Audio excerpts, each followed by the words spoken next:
Kamar bekas aborsi. Malam itu, hujan turun sangat deras. Langit gelap, angin dingin berhembus pelan di sepanjang jalan kota kecil itu. Lampu jalan terlihat redup, beberapa bahkan berkedip, seperti hampir mati. Di tengah malam yang sepi itu, seorang pria turun dari bas malam. Namanya Raka. Ia baru saja datang ke kota itu untuk bekerja. Pekerjaan barunya ada di sebuah percetakan kecil. Karena belum memiliki tempat tinggal, Raka memutuskan mencari kos murah untuk sementara waktu. Seorang temannya sempat merekomendasikan sebuah tempat. Namanya, Kos Melati. Menurut temannya, kos itu murah. Tapi agak sepi. Raka tidak terlalu memikirkan hal itu. Yang penting, ada tempat untuk tidur. Beberapa menit kemudian, Raka akhirnya sampai di depan bangunan kos tersebut. Bangunannya terlihat tua, cat temboknya sudah kusam, beberapa bagian bahkan mulai mengelupas. Pagar besinya sedikit berkarat, dan lampu terasnya hanya menyala redup berwarna kuning. Raka menarik napas pelan, lalu mengetuk pintu. Tok, tok, tok. Beberapa detik kemudian, pintu terbuka perlahan. Seorang ibu tua berdiri di sana. Rambutnya sudah memutih, wajahnya terlihat datar, matanya menatap Raka cukup lama. "Cari siapa?" tanya ibu itu pelan. Raka langsung menjawab dengan sopan. "Saya Raka, Bu," katanya, "ada kamar kosong." Ibu itu terdiam sebentar, seolah sedang memikirkan sesuatu. Lalu akhirnya ia berkata, "Ada satu kamar kosong, tapi letaknya di belakang." Nada suaranya terdengar agak ragu. Raka sebenarnya merasa sedikit aneh. Namun karena ia sudah sangat lelah, ia tetap mengangguk. "Tidak apa-apa Bu, saya ambil saja." Ibu kos itu lalu mengambil sebuah kunci dari laci kayu. Kemudian berjalan menuju lorong di belakang rumah.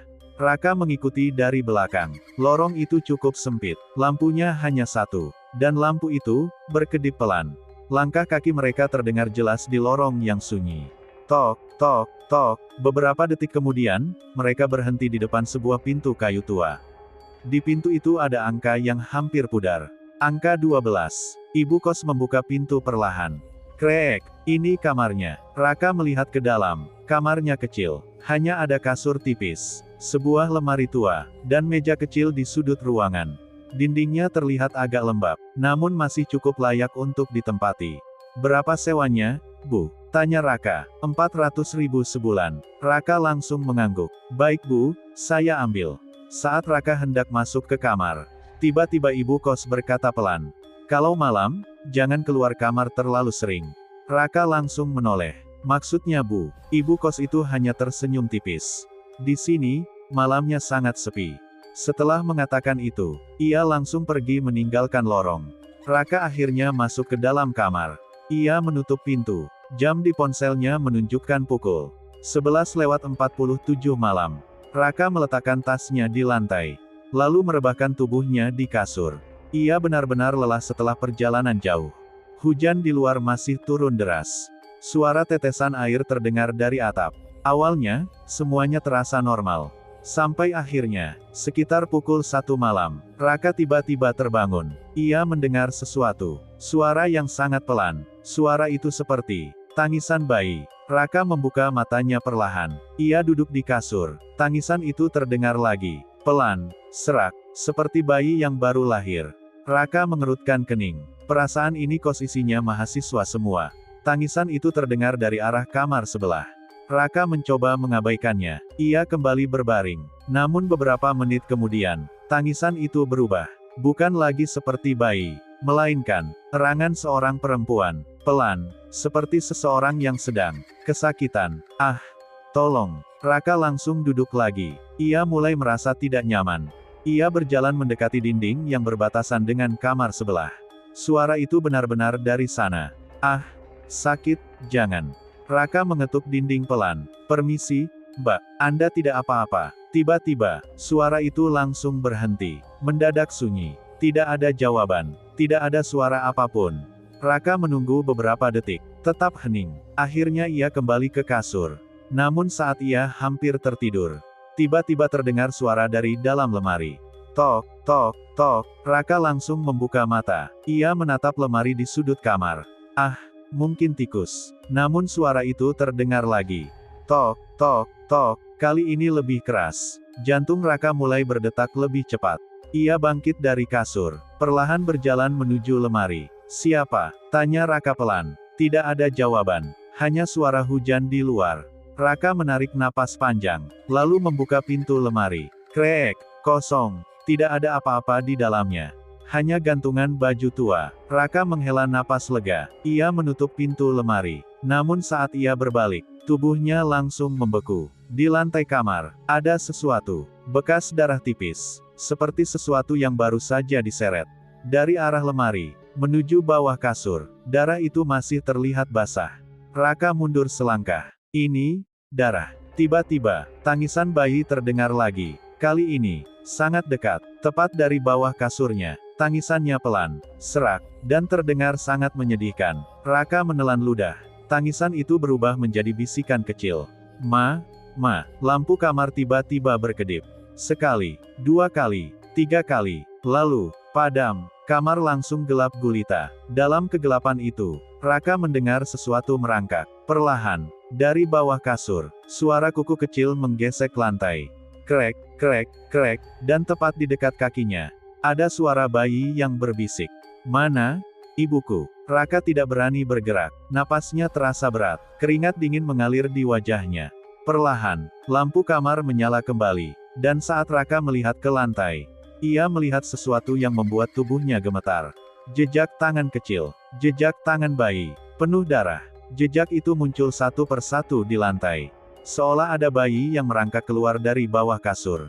Namun, bayi itu tidak terlihat. Raka menatap lantai dengan tubuh gemetar. Tiba-tiba, dari belakangnya terdengar suara perempuan berbisik. Sangat dekat di telinganya. "Dia, bukan bayiku." Raka langsung membalikkan badan. Namun, tidak ada siapa-siapa. Tiba-tiba, pintu kamar terbanting keras. Brak, tangisan bayi berubah menjadi tawa kecil. Tawa yang sangat menyeramkan. Dan di dinding kamar, perlahan muncul tulisan merah. Seperti darah. Tulisan itu berbunyi, "Kamar ini tempat aku dibunuh." Raka berdiri terpaku. Dan saat ia melihat ke arah pintu kamar, ia melihat sesuatu berdiri di sana. Siluet seorang perempuan. Rambutnya panjang menutupi wajah. Perutnya penuh darah. Dan di tangannya, ia menggendong sesuatu kecil. Namun, kepala bayi itu tidak ada. Perempuan itu perlahan mengangkat kepalanya. Dan tangisan bayi kembali terdengar. Kali ini, dari dalam perut perempuan itu. Raka mundur perlahan. Namun perempuan itu berbisik pelan.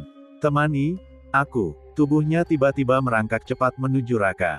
Suara kukunya menggesek lantai. Krek, krek, krek. Raka mundur dengan panik. Perempuan itu berhenti beberapa langkah darinya.